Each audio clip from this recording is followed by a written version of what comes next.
Cuando tú buscas en la Biblia una evidencia de lo que la pornografía hace en la vida de una persona, es difícil encontrarlo porque en los tiempos bíblicos no existía la pornografía tal y como la conocemos hoy en día. En nuestra generación, por primera vez en la historia de la humanidad, a un solo clic de distancia, puede acceder a toneladas de bits de pornografía, vídeos, audios, experiencias en vivo, OnlyFans, todo lo que tú quieras, salas privadas, a un solo clic de distancia y muchas veces de manera anónima y gratuita. Esto es algo único en toda la historia de la humanidad. Nunca, jamás nuestros padres y abuelos se vieron enfrentados a una situación de estas características. Por eso sé que nuestra batalla es muy difícil, porque llevamos en el bolsillo el acceso a nuestra cárcel. Por primera vez en la historia de la humanidad llevamos en nuestro bolsillo el acceso a nuestra prisión. En la Biblia no existía internet, en los tiempos hebreos no había redes sociales, pero hubo un hombre que perfectamente podría representar lo que es un adicto al sexo. Su nombre fue Salomón. Algunos creen que Salomón fue un gran rey en Israel, pero en realidad Salomón fue uno de los reyes más desastrosos de Israel. Comenzó bien, pero terminó mal. Comenzó recibiendo una gran promesa de parte de Dios de obtener sabiduría como ningún hombre la ha tenido jamás en el planeta Tierra, salvo Jesucristo. Pero terminó siendo un hombre que la Biblia dice que su corazón se torció de tal manera que algunos teólogos no pueden afirmar contundentemente si está en el reino eterno o se perdió para siempre. No lo sabemos. Esa decisión le pertenece a Dios. Pero así fue Salomón. Hay dos momentos muy determinantes en la vida de Salomón: cuando escribe Proverbios, que es al principio, y cuando escribe Eclesiastés, que es al final. Cuando tú lees Proverbios, puedes ver la sabiduría de un hombre coherente.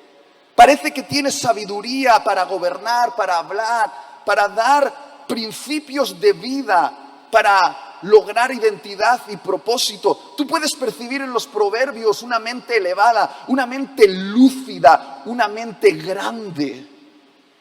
Pero años después, al final de su vida, cuando escribió Eclesiastés, ves un Salomón muy diferente.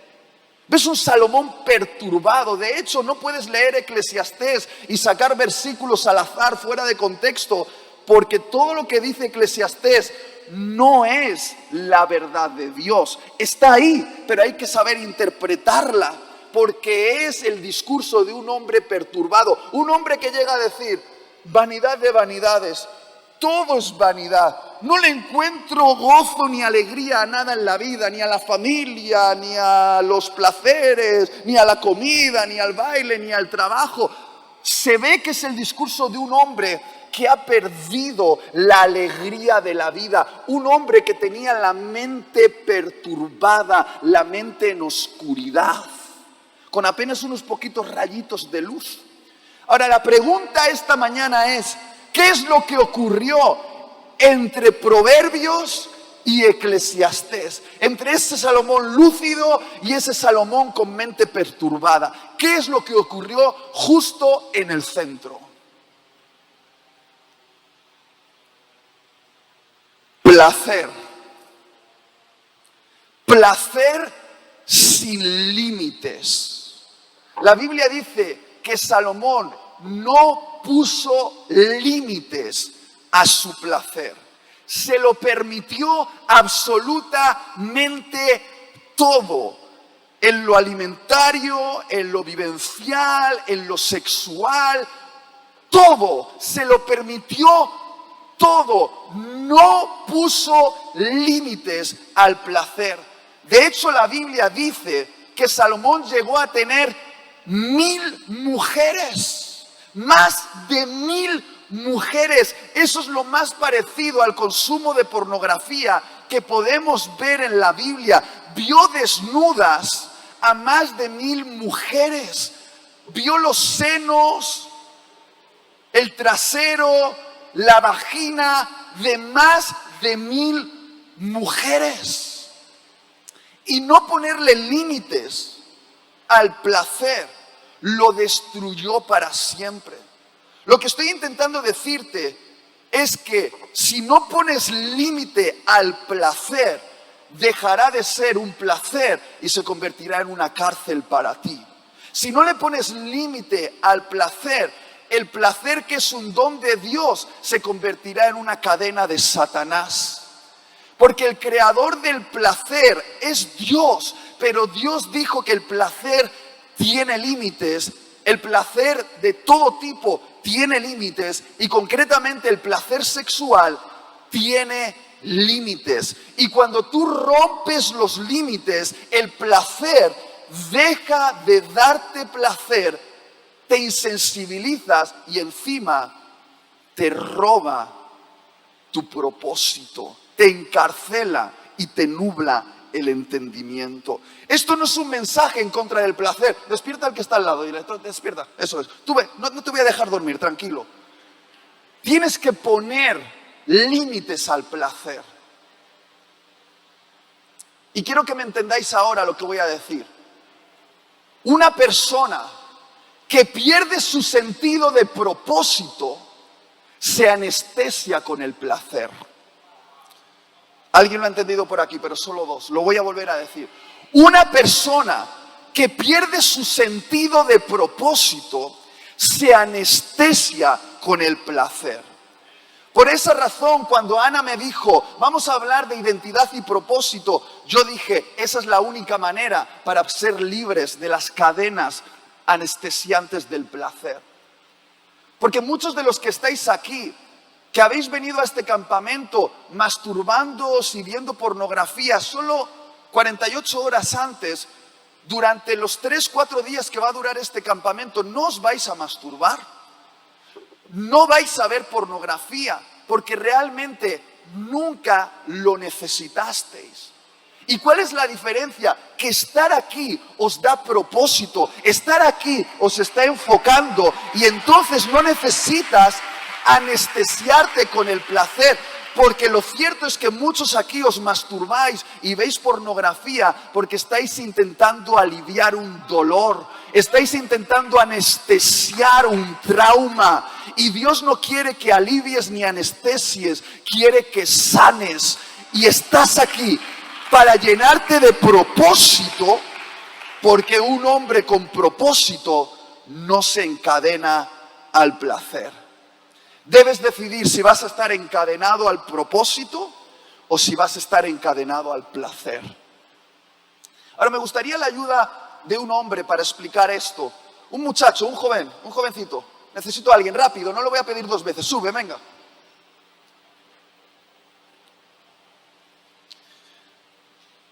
Vale, vamos a ponernos en este lado. La Biblia muchas veces habla de nuestro potencial sexual y utiliza un símbolo. Dice que es una fuente. Por eso Proverbios dice, no desparrames tus fuentes en las calles, que es otra manera de decir, no andes fornicando con hombres y mujeres en cada punto de tu ciudad. Básicamente dice eso. Porque en la Biblia el potencial sexual está representado por el agua. Por eso cuando Jesús habla con la samaritana y habla acerca de la sed de la samaritana, no estaba hablando solo de agua, sino del hecho que ella ya había tenido 5 maridos, ahora tenía un 6º y todavía no había aliviado su sed, porque su sed no era no se sanaba con el agua de un hombre, se sanaba con el agua del gran hombre Jesucristo, no un hombre cualquiera. La Biblia siempre habla en esos conceptos. Si tú tienes tu potencial sexual dentro de unos límites, estos son los límites, la botella son los límites instaurados por Dios. Tú podrás tener una relación saludable con alguien del sexo opuesto con el que un día te vas a casar. Por ejemplo, imagínate que yo soy una mujer, tú eres un hombre y yo te entrego mi sexualidad, mi potencial sexual y te digo, bebe. ¿Qué harías? Abrirías la botella y beberías. ¿Cómo te sientes? ¿Estás fresquito? ¿A que algunos aquí también tienen sed? Claro que sí. Bebe un poquito más, venga, que te estoy dando mi sexualidad. Hasta ahí, hasta ahí. Tampoco te pases. Ahora imagínate que tú decides romper los límites instaurados por Dios. Y te digo, venga, bebe. Vamos, bebe, bebe, bebe. Intenta beber.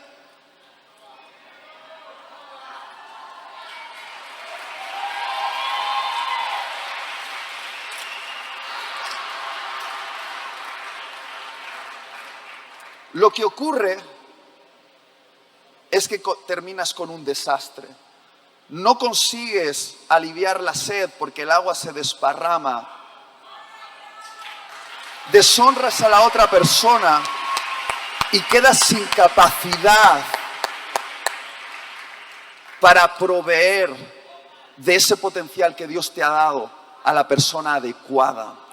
Por eso los límites de Dios no son para arruinarte la vida. Los límites de Dios son para que el día que te cases con un hombre o una mujer le puedas dar el mejor sexo de todos.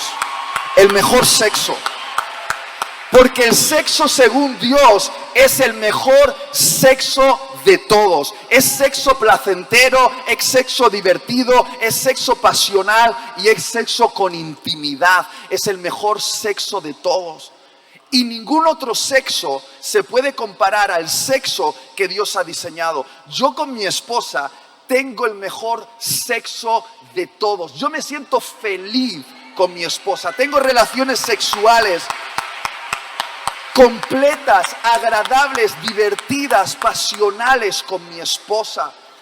Yo no necesito probar a otra mujer. Yo no necesito ver otras cosas. Yo no necesito romper los límites establecidos por Dios, porque yo ya he probado lo bueno. Y cuando pruebas lo bueno, no te conformas con 4 gotitas. ¿Alguien entiende eso? Gracias.